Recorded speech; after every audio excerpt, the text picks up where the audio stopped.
皆さんこんにちは、たかちです。動画を見ていただいてありがとうございます。さてこれは何かと言いますと、実はこれゾウリムシが入っております。なぜここでゾウリムシを始めたのかと言いますと、一重に稚魚のためっていうのが一番の理由です。ですね、もともと私最初は人工飼料だけしか与えていなかったんですが、ひょんなことからミジンコを入手しまして、そのミジンコを試しに与えてみたところ、みるみる大きくなっていって、これはすごいっていうことで、ミジンコを与えていってたんですね。ですけど、やっぱり張り子になってくると、本当に小さい生まれたてのミジンコなんかは食べられるんですが、やっぱりちょっとサイズ的にはミジンコが大きすぎるのかなということで、もっといいサイズがないかっていうので、さらに小さいこのゾウリムシに手を出しました。ひとえに稚魚のためっていうことですね。あとメリットがもう一つありまして、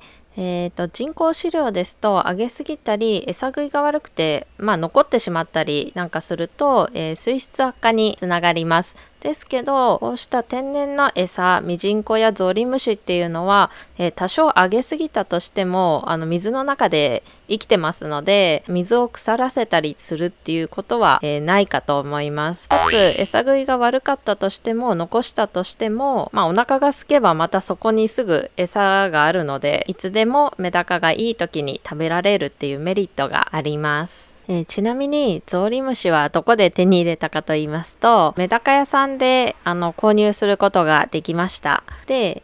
もし近くにそういうところがないっていう方でも、ネットで培養キットみたいなのが売っているので、もしよければ試してみるのもいいかもしれません。ちなみにゾウリムシの増やし方ってどういう増やし方なのって思う方いらっしゃると思うんですけど、とっても簡単です。このエビオス錠をポンと入れるだけこれで OK です。しかも、入れる頻度としては2週間に1回2リットルでだいたい1粒、これで十分です。とっても経済的ですね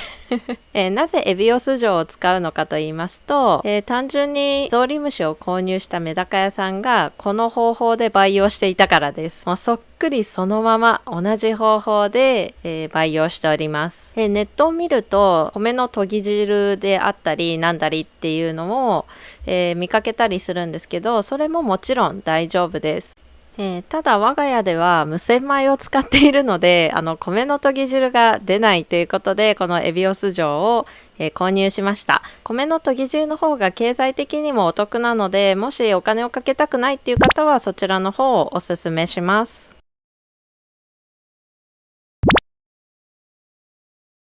一つだけこのちっちゃいペットボトルがあるんですけど、これ確か1リットルか1.5リットルぐらいしかないので、エビオス錠を1錠半分に割ってそれを入れております。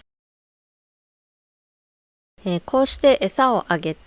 るとうまくいくと、ゾウリムシはこのペットボトルの中でどんどん増えていって密度が高くなってきます。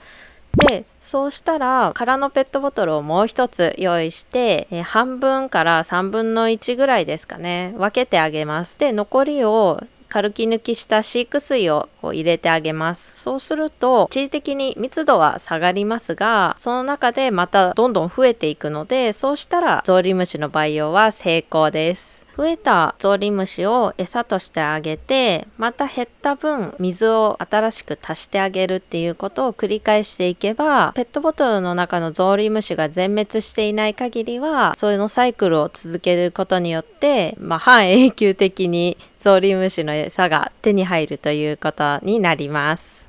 ただゾウリムシにもお世話というのが必要でして、それがまずさっきやったエビオス錠、もしくは米の研ぎ汁など餌をあげてあげること、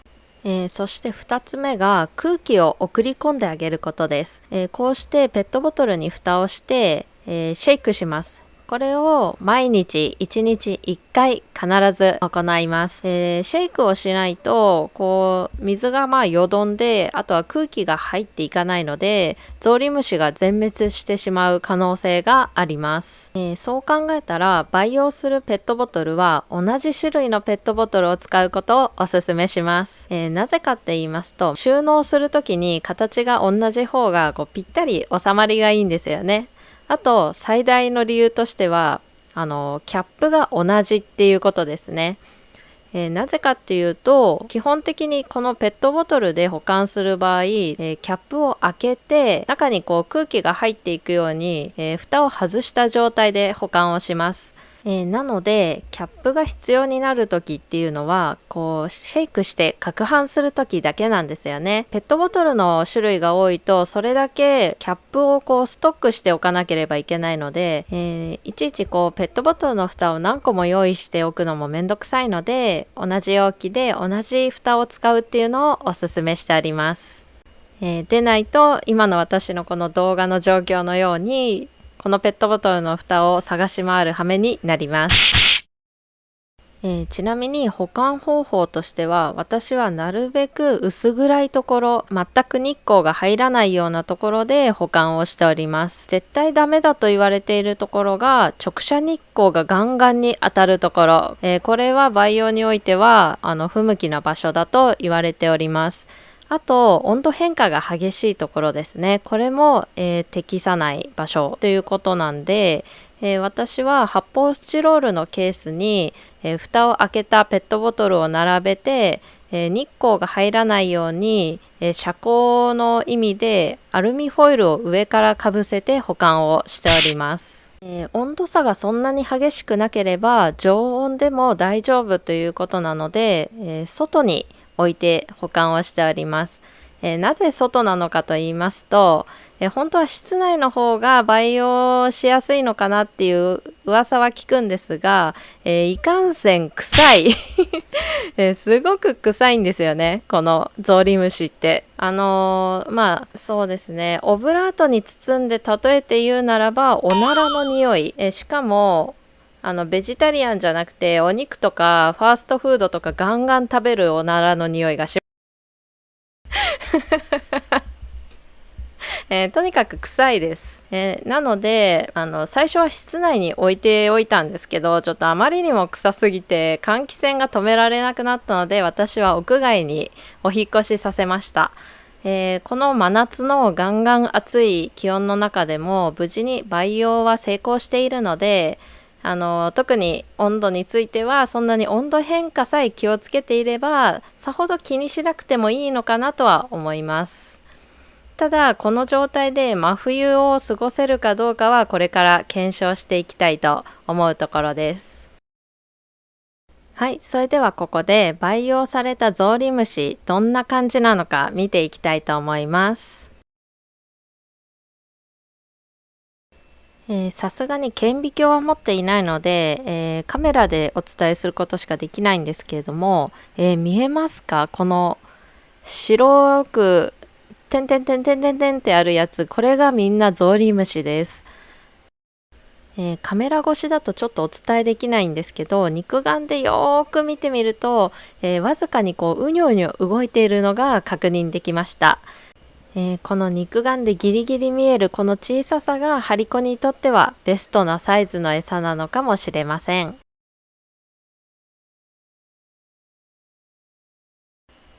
次は稚魚の紹介をしたいと思います。これはストックのグリーンウォーターで後に卵を入れる予定です。これが以前も紹介したサタンの稚魚が入っている発泡スチロールなんですけど、結構前よりもまた一回り大きくなったかと思います。こうして見ると真夏なのにガンガン活動していて食欲あって健康体です。この大きさまで成長すると逆にゾウリムシだと足りなくなってくるので、人工飼料やあとミジンコを様子を見ながら与えることが多くなってきました。ここは屋根がなくて日中日光が当たるので、こうしてすだれをかけて、こんな風に空間を作ってあげて風通しが良くなるようにしております。風通しってすごく大事だっていうことを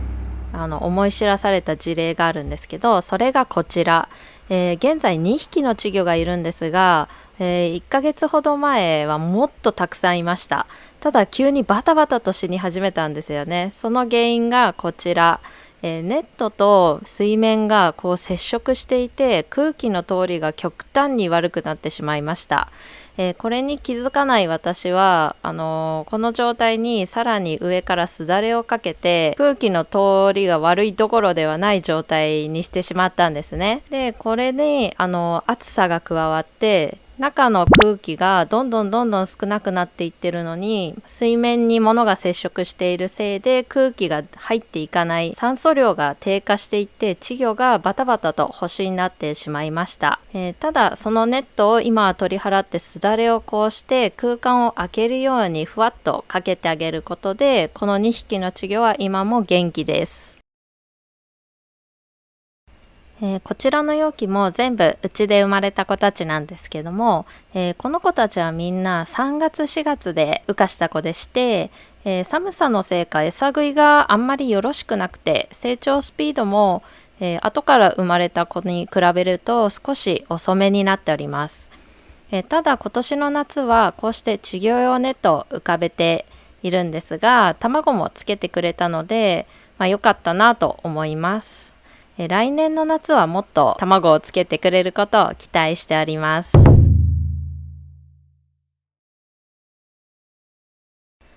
ここの容器に入っている種類としては、ドラゴンブルー、黒みゆき、あとはきらめきなどがいます。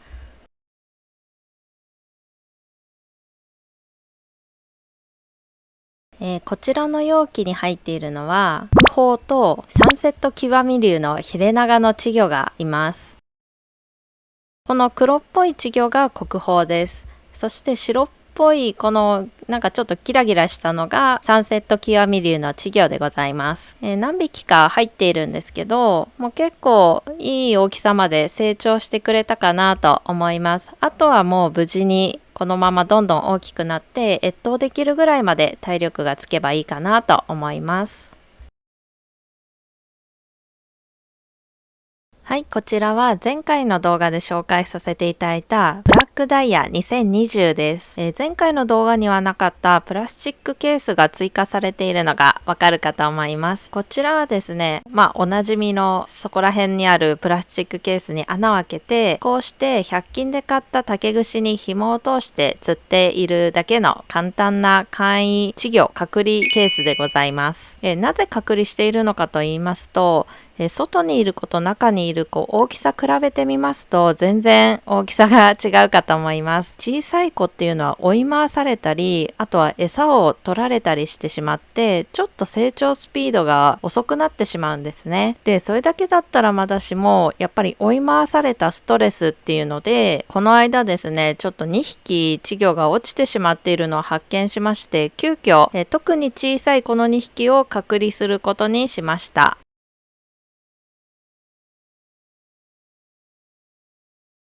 はい。では、ここで突然ですが、プランター飼育をしていきたいと思います。こちら、ホームセンターで600円ほどで購入したプランターに、下の穴を専用の部品と、その上からグルーガンをつけて固定したものです。こちらの水量はおよそ15リッターほど入ります。この小さいベランダで飼うには、ちょうどいい大きさかなと思っています。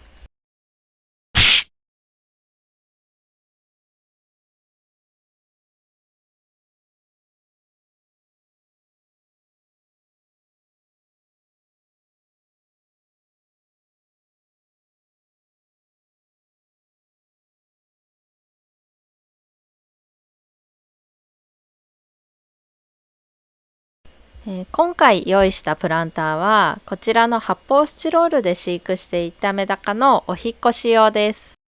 この子たちも我が家で生まれてここまで育ったメダカなんですが、この容器が7リッターでちょっと手狭になってきたのでお引っ越しすることにしました。この中に入っているメダカの大多数はもう結構大きく育っていて順調なんですが、こちらの稚魚ですね、2匹いるんですけれども、この子たちは少しだけ成長スピードが遅いので、引っ越し先でさらに隔離することを決めました。はい、お水ごと容器に移し替えて、それをプランターに浮かべております。この状態で1時間ほど待って温度合わせが完了したら、今度は水質を合わせていきたいと思います。プランターに入れる前に少しメダカの紹介をしたいと思います。こちらはですね、以前動画で紹介させていただいたベニアザミがいたと思うんですけど、覚えていらっしゃいますでしょうか。そのペアから生まれた子がこちらです。お腹が白っぽいのが遺伝してそっくりだと思います。このまますくすく大きくなってくれることを祈っています。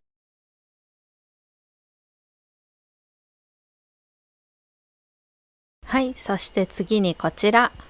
おそらく3色なんですけど、なんかちょっと半だるまみたいな体型になっています。なんかいろいろだるまになる条件っていうのがあるそうなんですが、なぜかこの子だけこんなぷっくりした体型になっております。見た感じすごく元気なので、このままどういう風に成長するか楽しみです。次はこの2匹。先ほどちょっと成長スピードが遅いと紹介した2匹なんですが、こちらカレンの稚魚でございます。以前の動画よりもだいぶ大きくなってきました。このまま成長するように一回隔離しようと思います。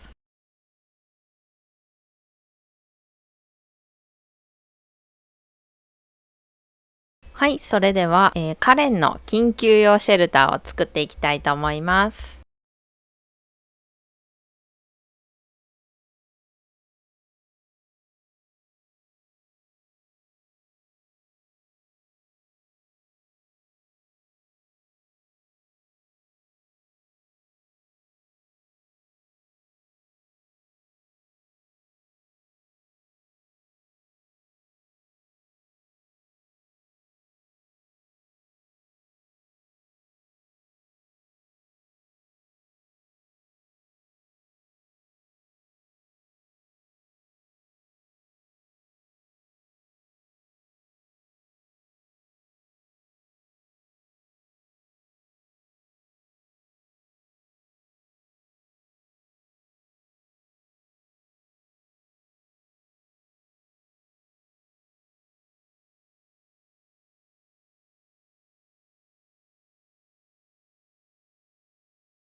はい、こんな感じで完成しました。ちょっと不格好ですが、まあずっとつけているわけではないので、これでいいかなと思います。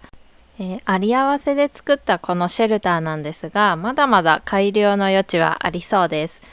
これだと水位が上がったり下がったりしてもちょっと対応しづらいので、次はサイドに浮力があるようなものをつけたらいいかななんて思っています。こんな感じでお引っ越しが完了したんですが、今回こちらのプランターではグリーンウォーターにせずに観察できるようにこのまま透明のお水を維持していきたいと思います。珍しく動画が長くなってしまいましたが、ここまでご視聴いただきありがとうございました。よろしければチャンネル登録、グッドボタン押していただけると嬉しいです。それではまたね。バイバーイ。